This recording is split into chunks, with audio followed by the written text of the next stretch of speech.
बिस्मिल्लाहिर्रहमानिर्रहीम। Dear students, अस्सलाम वालेकुम। उम्मीद है स्टूडेंट्स आप लोग सब खैरियत से होंगे। Chapter number 4 measure of dispersion को डिस्कस कर रहे थे और आज लेक्चर नंबर 21 है और टॉपिक हमारे पास है स्टूडेंट्स मेजर ऑफ स्क्यूनेस का। और इसमें हम लोग की सेकंड टाइप को मैं डिस्कस करूंगा, बॉयलेस कोफिशिएंट ऑफ स्क्यूनेस को। तो स्टूडेंट्स आपने मेरे चैनल को सब्सक्राइब करना है और अपना फीडबैक ज़रूर दें। तो let's start the topic measure of skewness, Bowley's coefficient of skewness. The contents of this lectures are: first point में students मैं discuss करूँगा brief introduction about measure of skewness, Boyle's coefficient of skewness, that is the second type of skewness। और second पे मैं second point मेरा जो है वो exercise question 4.23 होगा जिस पे हम calculate करेंगे Boyle's coefficient of skewness को। Now students I will explain the second type of measure of skewness, that is Boyle's coefficient of skewness। Measure of skewness, second type students, Boyle's coefficient of skewness है in asymmetrical distribution the quartiles are equidistant from the median। Q that is Q2 minus Q1 बराबर है Q3 minus Q2। तो students अगर आप देखें तो यहाँ पे ये x की वैल्यूज़ जो है वो मूव कर रही हैं और यहाँ पे x की वैल्यूज़ में सबसे स्मॉलेस्ट ऑब्जर्वेशंस जो है वो आपके यहाँ पे लेफ्ट बिल्कुल कॉर्नर लेफ्ट पे होगी, ये x नॉट से हम इसको डिनोट करेंगे।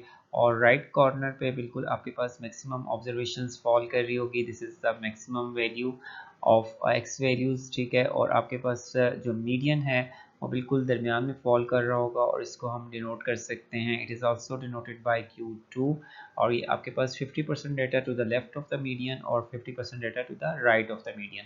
और Q1 जो है वो 25% डेटा कवर कर रहा होता है इससे, और ये आपके पास Q1 लेफ्ट साइड पे लाई करेगा और Q3 जो है वो आपके पास 75% डेटा जो है उसको कवर कर रहा होता है, तो ये आपके पास राइट साइड पे होगा, ठीक है। और इनका डिफरेंस जो है Q1 का Q2 के साथ डिफरेंस जो है ये आपके पास इक्वल होगा Q3 और Q2 और Q3 के डिफरेंस के साथ। तो देन फिर सिमेट्रिक डिस्ट्रीब्यूशन इज सिमेट्रिकल। तो यही मैं एक्सप्लेन कर रहा हूँ कि सिमेट्रिकल डिस्ट्रीब्यूशंस में आपके पास डिफरेंस जो है वो Q2 माइनस Q1 बराबर है Q3 माइनस Q2 के। If the distribution is not symmetrical, this will not true or hold। अगर ये डिफरेंस जो है वो आपके पास लेस और मोर हो जाता है लेफ्ट और राइट साइड पे, तो ये आपके पास जो है सिमेट्रिकल डिस्ट्रीब्यूशन नहीं होगी और आपके पास जो है वो स्क्यूब डिस्ट्रीब्यूशन बन जाएगी। On this basis Boyles suggests the following measure of skewness as quartile coefficient of skewness. इसको हम लोग क्वार्टाइल कोफिशिएंट ऑफ स्क्यूनेस भी डिनोट कर सकते हैं। और ये आपके पास Q3 minus Q2 minus Q2 minus Q1 दोनों का डिफरेंस को देखेंगे। यहाँ पे लेफ्ट साइड का राइट साइड का डिफरेंस आपके पास Q3 माइनस Q2 है और लेफ्ट साइड का डिफरेंस जो है Q2 माइनस Q1। और इनका अगेन डिफरेंस जो है वो देखेंगे कि अगर इनका डिफरेंस जो है वो ज़ीरो होगा तो आपके पास जो है वो इसमें कोई स्क्यूनेस नहीं होगी। अगर इनका डिफरेंस जो है वो ग्रेटर और मोर होता है, लेस ग्रेटर और लेस होगा, तो फिर आपके पास जो है वो स्क्यू डिस्ट्रीब्यूशन होगी। तो इन दोनों का डिफरेंस और मेन जो है वो आपके पास Q3 माइनस Q1 के डिफरेंस पे इसको डिवाइड कर देंगे, तो ये आपके पास जो है क्वार्टाइल कोफिशिएंट ऑफ स्क्यूनेस होगा। अगर इसकी सिंप्लीफाइड फॉर्म आप देखना चाहते हैं तो आपके पास यहाँ पे फॉर्मूला जो है वो जनरेट हो जाएगा Q3 plus Q1 minus two median. Median में आपके पास Q2 जो है वो आपके पास मीडियन होता है, इसको Q2 को मीडियन भी राइट कर सकते हैं। और डिवाइजर में आपके पास जो है डिनोमिनेटर में Q3 माइनस Q1 होगा। This measure is always zero for symmetrical distribution. अगर इनका डिफरेंस जो है वो मेन दोनों का लेफ्ट साइड और राइट साइड का डिफरेंस जो है Q3 minus Q2 and Q2 minus Q1 का डिफरेंस अगर जीरो है तो आपके पास जो है वो this measure is always zero for symmetrical distribution. It is positive for positively skewed distribution and negative for negatively skewed distribution. अगर वो आपका डिफरेंस पॉजिटिव है तो आपकी डिस्ट्रीब्यूशन जो है टू द राइट होगी, राइट होगी। और अगर आपका डिफरेंस जो है वो नेगेटिव है तो आपकी डिस्ट्रीब्यूशन जो है वो मोर लेफ्ट होगी। This measure varies from -1 to 1। तो आपके पास इसकी रेंज जो है आपके पास -1 to +1 मूव कर रही होगी। तो ये आपके पास जो है इसकी रेंज होगी बॉयलेस कोफिशिएंट ऑफ स्क्यूनेस की। तो Bowley's coefficient of skewness students depend कर रहा होता है आपके क्वार्टाइल्स पे, अगर Q1 Q2 and Q3। Q2 is my median और अगर आपका क्वार्टाइल्स फाइंड करना आते हैं तो इजीली आप लोग जो है वो बॉयलेस कोफिशिएंट ऑफ स्क्यूनेस को फाइंड कर सकते हैं। तो अगर आपकी वैल्यू जीरो आएगी क्वार्टाइल कोफिशिएंट ऑफ स्क्यूनेस की तो आपकी डिस्ट्रीब्यूशन जो है वो सिमेट्रिकल होगी, अदरवाइज जो है वो आपके पास स्क्यू डिस्ट्रीब्यूशन जो है वो एग्जिस्ट कर रही होगी। Now students I will discuss the exercise question 4.23 जिसमें हम लोग कैलकुलेट करेंगे Boyle's coefficient of skewness को और चेक करेंगे कि whether the distribution is symmetrical or positive or negatively skewed। Statement of exercise question 4.23 is the daily income of 233 employees range from 0 to 18. 233 employees की daily income जो है वो move कर रही है 0 rupees to 18 rupees. They are arranged in 9 classes. इसको 9 classes में arrange करना है with the common interval of rupees 2 and class frequencies from the lowest to highest are 5, 39, 69, 41, 29, 22, 16, 7 and 5. तो स्टूडेंट्स आपके पास 9 ग्रुप्स में इसको डिवाइड करना है और 9 ग्रुप्स के अकॉर्डिंग जो है हमें फ्रीक्वेंसी गिवन है और आपने इंटरवल यूज़ करना है क्लास कॉमन क्लास इंटरवल जो है वो 2 यूज़ करना है और आपका डेटा जो है वो मूव कर रहा है 0 to 18 रुपीज़ के मिडल में और ये आपके पास टोटल फ्रीक्वेंसीज जो है वो 233 है। अगर आप फ्रीक्वेंसीज को ऐड करें तो आपके पास सम जो है वो 233 होगा। और स्टूडेंट्स आपने कैलकुलेट करना है फाइंड बॉयलेस कोएफिशिएंट ऑफ स्क्यूनेस। इस क्वेश्चन के ऊपर जो है वो हमने कैलकुलेट करना है और बॉयलेस कोएफिशिएंट ऑफ स्क्यूनेस का फार्मूला Q3 + Q1 - 2 मीडियन और डिनोमिनेटर में Q3 - Q1 होगा। तो ये आपके पास फार्मूला है, इसमें आपने मीडियन और क्वार्टाइल्स को कैलकुलेट करना है। देन फिर हम लोग जो है वो इसमें पुट करेंगे बॉयलेस कोएफिशिएंट ऑफ स्क्यूनेस के फार्मूलाज में और कैलकुलेट करेंगे कि इसकी वैल्यू क्या है। अगर ये वैल्यू जो है आपके पास 0 होती है तो देयर इज नो स्क्यूनेस और आपकी डिस्ट्रीब्यूशन और डेटा जो है वो सिमेट्रिकल है, otherwise it is skewed. First of all students आप अपने गिवन इन्फॉर्मेशन को यूज करते हुए क्लासेस बनाएंगे और उसकी कॉरेस्पॉन्डिंग फ्रीक्वेंसीज को राइट करेंगे। तो फर्स्ट 2 कॉलम्स को प्रिपेयर करने के लिए आपके पास जो इन्फॉर्मेशन गिवन है, आपके पास क्लासेस जो है वो मूव कर रही हैं 0 to 18। तो आपने मिनिमम जो है वो वैल्यू स्टार्ट करनी है 0 से और 18 पे इसको क्लोज करना है और कॉमन इंटरवल आपके पास 2 है तो 2 का गैप देके आप वर्टिकली जो है वैल्यूज को राइट करेंगे। तो 0 से 2 ये आपकी सेकेंड क्लास की लोएस्ट बाउंड्री होगी। देन फिर आपके पास जो है वो 4 आ जाएगा, 2 ऐड करेंगे और देन आपके पास 6 और फिर देन इसी तरह से सिमिलरली आपने 2 ऐड करते जाना है। 6 + 2 8, 8 + 2 10, 12, 14 एंड 16 और राइट साइड पे आपने क्लास बाउंड्रीज को जनरेट करना है तो 2 पे ही इसको स्टार्ट करेंगे। 2, 4, 6, 8, 10, 12, 14, 16 एंड 18 और कॉरेस्पॉन्डिंग फ्रीक्वेंसी स्टूडेंट्स आपको क्वेश्चंस में गिवन है 5, 3, 9, 69, 41, 29, 22, 16, 7, 5 और ये आपके पास समीशन F जो है वो आ जाएगा 233। ये आपके पास 233 समीशन F है। 233 एम्प्लॉयज़ का आपके पास इनकम का डेटा गिवन था और इनकम के आपने यहाँ पे ग्रुप्स को जनरेट कर दिए 0 से 2 रुपीज़, देन फिर 2 से 4 रुपीज़ के जो है वो आपके पास नंबर ऑफ एम्प्लॉयज़ जो हैं वो 39 हैं जिनकी नंबर ऑफ जिनके रुपीज़ जो हैं वो इनकम लेवल जो है वो 0 से 2 रुपीज़ है। वो आपके पास नंबर ऑफ एम्प्लॉयज़ जो है वो 5 है।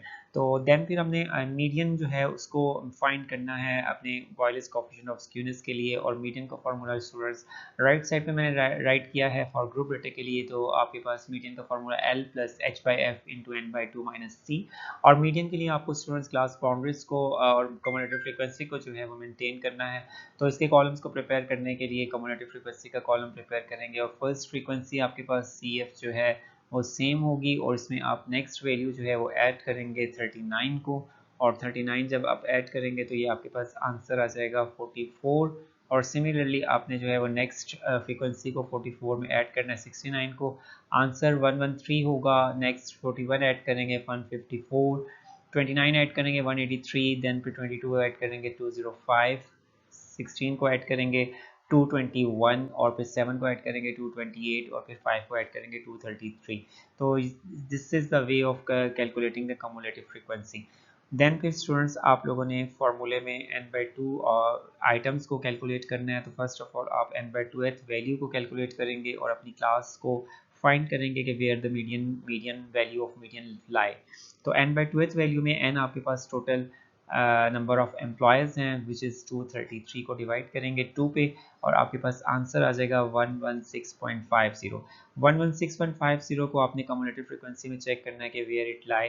तो ये आपके पास जो है 154 में आ रहा है तो यहाँ पे इसको हाईलाइट कर देंगे इस क्लास को।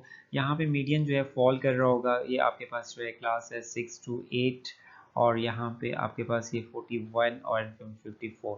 इस पूरे मैंने जो रो है इसको मैंने हाईलाइट कर दिया है और यहाँ पे 6 और 8 के मिडल में कहीं आपके पास मीडियन की वैल्यू फॉल कर रही होगी।